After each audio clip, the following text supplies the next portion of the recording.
നമസ്കാരം. തൃശ്ശൂർ അതിരൂപതയുടെ media കത്തോലിക്കായുടെ talent hunt എന്ന പ്രോഗ്രാമിലേക്ക് എല്ലാവർക്കും സ്വാഗതം. ഞാൻ ഷിനി ഫ്രാൻസിസ്, തൃശ്ശൂർ അതിരൂപതയുടെ ഹാറന്നൂർ ഇടവകാംഗമാണ്.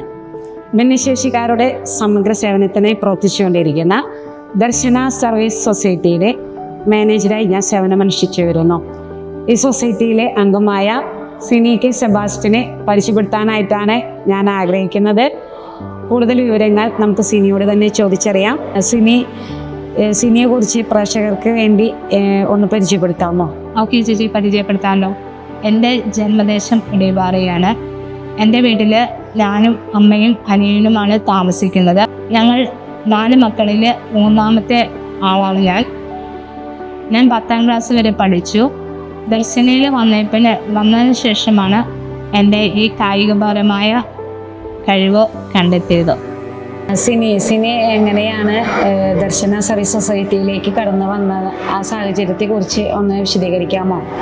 സ്വയം തൊഴിൽ ചെയ്യുന്ന സമയത്ത് ഒരു കൂട്ടുകാരിയാണ് എനിക്ക് ദർശനയെക്കുറിച്ച് അറിയാനിടയായി ആ ഗ്രൂപ്പിലേക്ക് വരാനും സാധിച്ചത്. ദർശന സർവീസ് സൊസൈറ്റിയിൽ വന്നതിന് ശേഷമാണ് എനിക്ക് കൂടുതൽ അച്ചീവ്മെൻറ്റുകൾ ലഭിക്കുകയുണ്ടായി. ആദ്യത്തെ അച്ചീവ്മെൻ്റ് എന്ന് പറയുന്നത് ദർശന സർവീസ് സൊസൈറ്റിയുടെ അവാർഡാണ്. എനിക്ക് സമൂഹത്തിൻ്റെ മുന്നിൽ എൻ്റെ നാട്ടിലും അറിയപ്പെടാനുള്ള ഒരു വ്യക്തിത്വത്തിൻ്റെ കാരണം. സിനിയുടെ പേഴ്സണൽ ലൈഫിൽ ഉണ്ടായിട്ടുള്ള നേട്ടങ്ങളെ കുറിച്ചൊന്ന് പറയാമോ?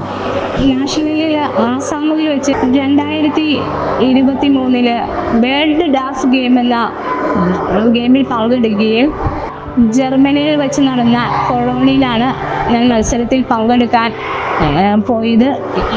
അങ്ങനെ എനിക്ക് 4 സ്വർണവും 1 വെള്ളിയും മേടിക്കാൻ ഇടയായി. ഇതിൻ്റെ ഭാഗമായി എനിക്ക് മുത്തൂറ്റ് ഫിനാൻസിലെ മാനേജിംഗ് ഡയറക്ടറായ ജോർജ് സാർ എനിക്ക് സ്വന്തമായ ഒരു ഭവനം ലഭിച്ചു. ആ ഭവനത്തിലാണ് ഞാനിപ്പോൾ താമസിച്ചുകൊണ്ടിരിക്കുന്നത്. എൻ്റെ അടുത്ത അച്ചീവ്മെൻ്റ് എന്ന് പറയുന്നത് ബാഡ്മിൻ്റനാണ്.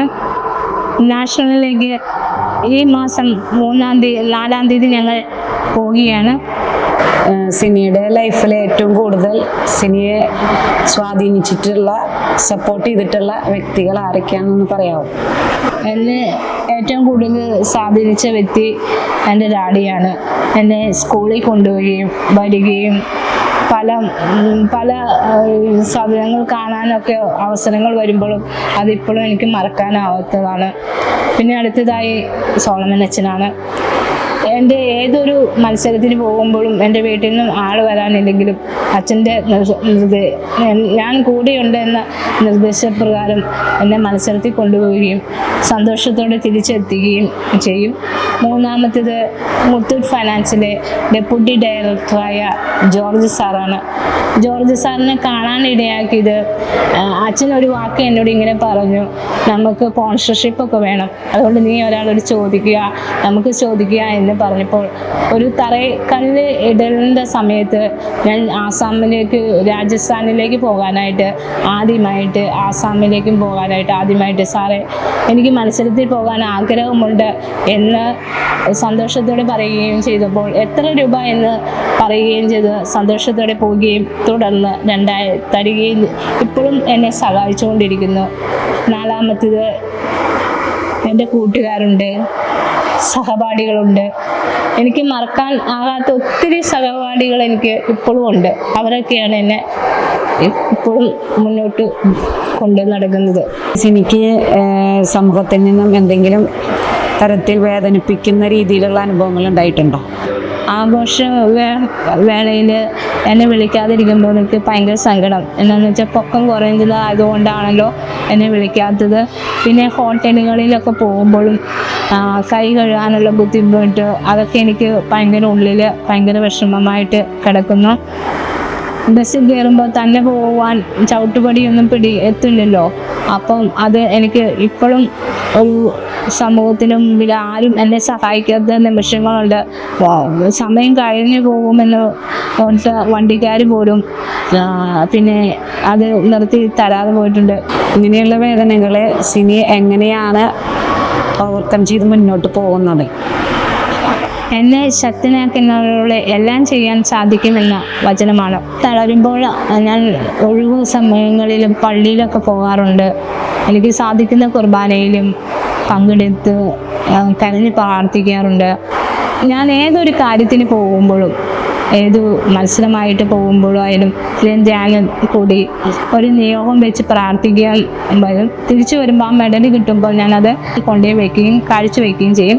ഞാൻ എത്ര മെഡൽ കൊണ്ടുപോയി വയ്ക്കുന്നോ അത്രയും മെഡലുകൾ എനിക്ക് ലഭിക്കാറുണ്ട്. ഇത്രയും പരിമിതികൾക്കിടയിലും നേട്ടങ്ങൾ നേടിയിട്ടുള്ള സിനിക്ക് ഈ സമൂഹത്തോട് എന്താണ് പറയാനുള്ളത്? എപ്പോഴും എന്നെ മോട്ടിവേഷൻ ചെയ്യുകയും തളരരുത് എന്ന പറഞ്ഞു തന്ന സോളമനച്ചനും അതുപോലെ എൻ്റെ സഹപ്രവർത്തകരും കൂട്ടുകാരും ഒക്കെയുണ്ട്. എൻ്റെ ഏറ്റവും എന്നെ എപ്പോഴും എന്നെ ഒരു വാക്ക് എന്നോട് ഉച്ചരിക്കും, പറയും, സമ്മാനം കിട്ടിയതിന് അഹങ്കരിക്കരുത്. എപ്പോഴും എനിക്കത് കിട്ടിയില്ല, പക്ഷേ കിട്ടിയതിനെ ഓർത്ത് ദൈവമേ കിട്ടിയതിനോർത്ത് നന്ദി പറയുകയും ചെയ്യുന്നു. അതുപോലെ തന്നെ കിട്ടിയതിനോർത്ത് അഹങ്കരിക്കാതെ നന്ദി പറയാനുള്ള കടപ്പാട് എനിക്ക് ഉണ്ടാവണമെന്ന് എന്നും ഓരോ കൂട്ടുകാരും ഓരോ അധ്യാപകരും എനിക്ക് പറഞ്ഞു തരികയുണ്ടായി. അതുകൊണ്ട് അതിൻ്റെ ഫലമായി ഞാൻ നേട്ടങ്ങൾ കൈവരിക്കുകയും എനിക്ക് ഏറ്റവും നല്ല സന്തോഷവും ഇന്നുമുണ്ട്. സിനിയുടെ ജീവിതാനുഭവങ്ങൾ നമുക്കും പ്രചോദനമാകട്ടെ. മീഡിയ കത്തോലിക്കയുടെ ടാലൻറ്റ് ഹഡിൻ്റെ പുതിയ എപ്പിസോഡിൽ നമുക്ക് കണ്ടുമുട്ടാം. നന്ദി, നമസ്കാരം.